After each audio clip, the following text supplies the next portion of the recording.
Et également concernant le même dossier, le syndicat égyptien des journalistes a réclamé une enquête sur le ciblage des journalistes à Gaza. Le président du syndicat égyptien des journalistes, Khaled Al-Balchi, a déclaré que les atrocités commises contre les journalistes à Gaza sont un crime de guerre qui exige la poursuite de l'armée israélienne devant la Cour pénale internationale.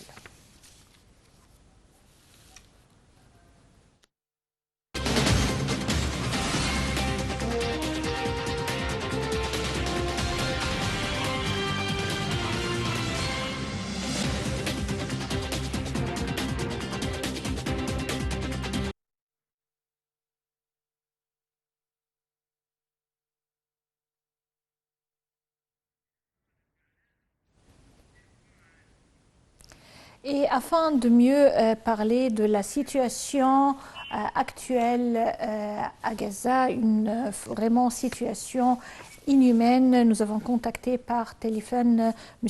Hani Abdelaziz, ancien adjoint au secrétaire général des Nations Unies. M. Hani Abdelaziz, bonsoir. Bonsoir, madame. On parle d'une situation tendue, inhumaine à Gaza, et avec le temps, on voit que les attaques israéliennes ne sont pas limitées à Gaza uniquement, mais ces attaques frappent actuellement la Cisjordanie, le Liban des fois, et la région est menacée de tomber dans une phase d'attaque et de guerre qui peut durer pour longtemps.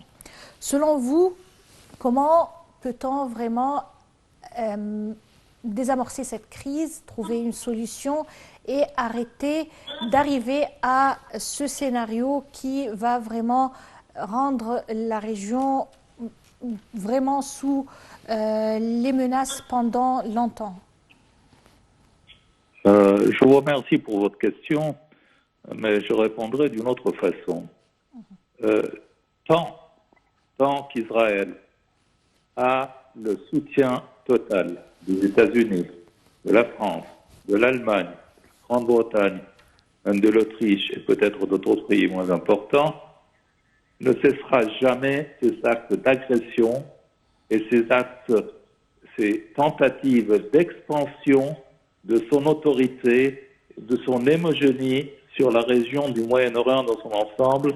Et cela risque, avec le temps, avec la planification, dans 10, 20 ans, de s'étendre à d'autres régions en dehors de la Cisjordanie, en dehors de Gaza, d'après les histoires bibliques, thoraïques, auxquelles les Israéliens sont largement attachés. La situation, madame, ne peut plus se limiter à la question de l'aide humanitaire seulement. Oui. Il faut s'attaquer aux causes profondes de ce conflit pour les résoudre de manière équitable. Et quand je dis équitable, ce n'est pas un vain mot, car aucune solution non équitable ne pourra durer indéfiniment. Donc, il faut cesser de mettre l'accent sur l'aspect humanitaire seulement, et passer au vrai sujet qui est un sujet politique et militaire avant tout. Oui, mais sur le terrain, comment peut-on arriver à une solution politique? Quels seront les points ou la base pour arriver à une solution équitable? Ah, voilà. Tant, je l'ai dit, tant qu'Israël a le soutien indéfectible des États-Unis, de la Grande-Bretagne, de la France, de l'Allemagne, etc., sans qu'il y ait des sanctions sérieuses appliquées sur le terrain, sanctions dans le domaine d'un embargo sur les armes et les munitions qui tuent, parce que ces munitions et ces armes viennent de l'Europe occidentale, des États-Unis en particulier, mais aussi de la France, de l'Allemagne et de l'Angleterre. Ils ne cesseront pas. C'est une conviction qu'ils ont. Il faut comprendre l'aspect psychologique du conflit, l'aspect culturel. Les Israéliens sont convaincus qu'ils sont une race suprême, qu'ils ont la suprématie par rapport à tout le monde, pas simplement par rapport aux pays arabes et aux Palestiniens, et qu'ils ont le droit de tout faire en toute impunité. Et je souligne 3 fois le mot impunité. Ils ont Oui, vécu oui, ici parce que depuis... là, on se lance d'une idée, l'Occident lance une idée que Israël se défend. Et tant que cette théorie-là, c'est elle qui est affichée, que n'importe quelle atrocité faite par Israël, c'est une riposte, c'est juste pour se défendre, on ne peut pas vraiment trouver la solution équitable. Et je ne vois pas que bon, cette théorie sera vraiment contredite ou qu'elle va changer dans l'avenir, parce qu'il n'y a pas vraiment une lueur qui dit que l'Occident va abandonner ce scénario. Regardez, la politique n'est pas une chose facile, n'est pas une chose simple, n'est même pas une chose propre. Hein. Ils savent très très bien qu'Israël n'est pas en état d'autodéfense. Ils savent très bien qu'Israël, comme avait dit le président de Gaulle, hein, est un pays conquérant.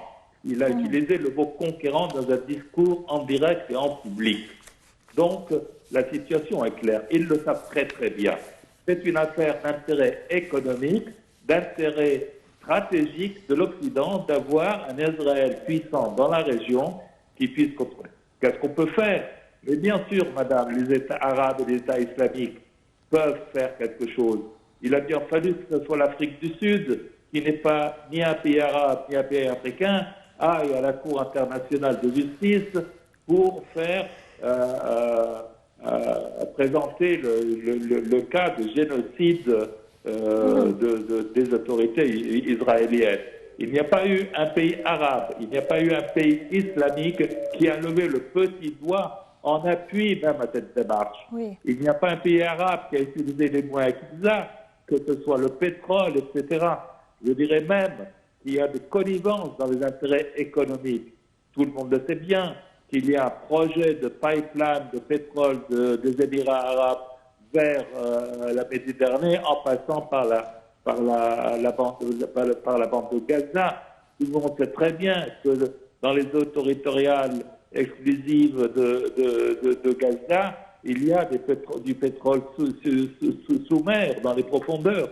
Tout le monde sait très bien qu'il y a du pétrole à Gaza elle-même.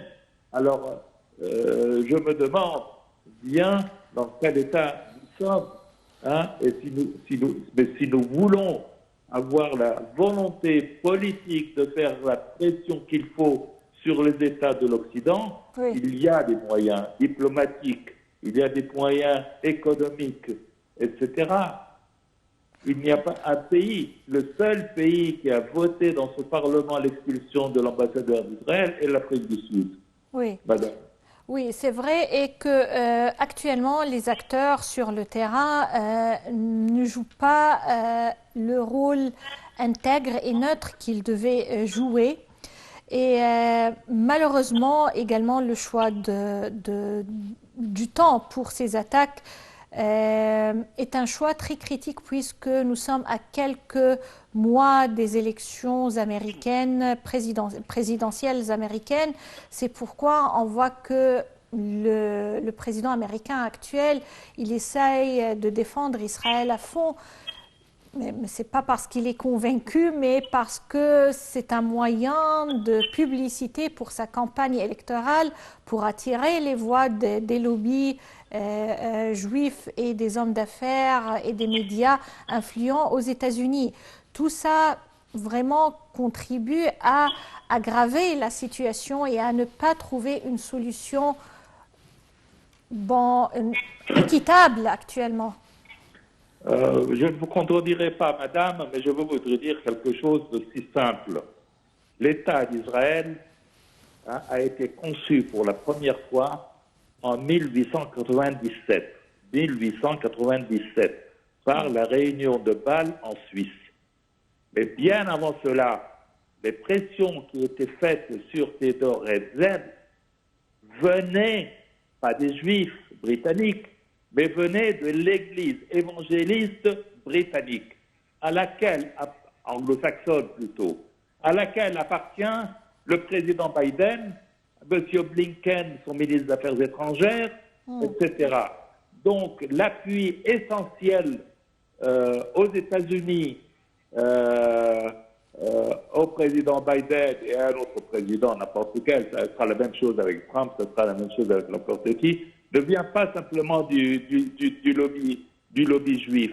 Il vient du lobby juif appuyé très fortement par le lobby encore plus puissant, évangéliste, qui croit que si, je facilite et je simplifie, qui croit simplement que quand le grand Israël et quand Israël sera retourné à sa terre, disons promise, moi je ne pense pas que le bon Dieu promet des terres à droite et à gauche, hein, ce n'est pas un agent immobilier. Hein, le bon Dieu n'est pas un agent immobilier distribuer des terres à ceci et à cela. Mais ils croient, les évangélistes, qu'avec le retour à cela, il y aura le retour du Messie. Monsieur Pence, l'adjoint au président Trump, l'a dit ouvertement. Il l'a dit ouvertement. Lui qui est un évangéliste convaincu, quand le Messie reviendra, et tous les Juifs se convertiront vers l'évangélisme. C'est une idée qui n'est pas répandue, dont on parle peu. Mais voilà tout le contexte plus large de la question. Oui. Donc ce n'est pas simplement à cause du lobby juif, c'est à la recherche des voies de l'évangélisme qui sont acquises, à mon avis. Oui. Malheureusement, il existe plusieurs scénarios qui acceptent et qui soutiennent Israël et ses violences pour une raison ou pour une autre, espérant que la paix régnera sur cette région qui a subi plein de défis et plein de tristesse. Je vous remercie infiniment, Monsieur Hani Abdelaziz, pour ces explications. Et on continue. Espérons toujours, madame. Espérons toujours, mais agissons aussi. Agissons aussi. Nos pays peuvent agir. Ils ont les moyens d'agir pour imposer des sanctions et limiter ce génocide et ces massacres incessants qui durent depuis plus que 75 ans. Espérons qu'on va utiliser toute la force de persuasion pour arriver à ce point de paix. Je vous remercie infiniment. Et un autre aspect à voir, c'est l'aspect révélé par le syndicat égyptien des journalistes qui a réclamé une enquête sur le ciblage des journalistes à Gaza. Le président du syndicat des journalistes, Khaled El-Balchi, avait déclaré que les atrocités commises contre les journalistes à Gaza sont un crime de guerre qui exige la poursuite de l'armée israélienne devant la Cour pénale internationale. Les détails.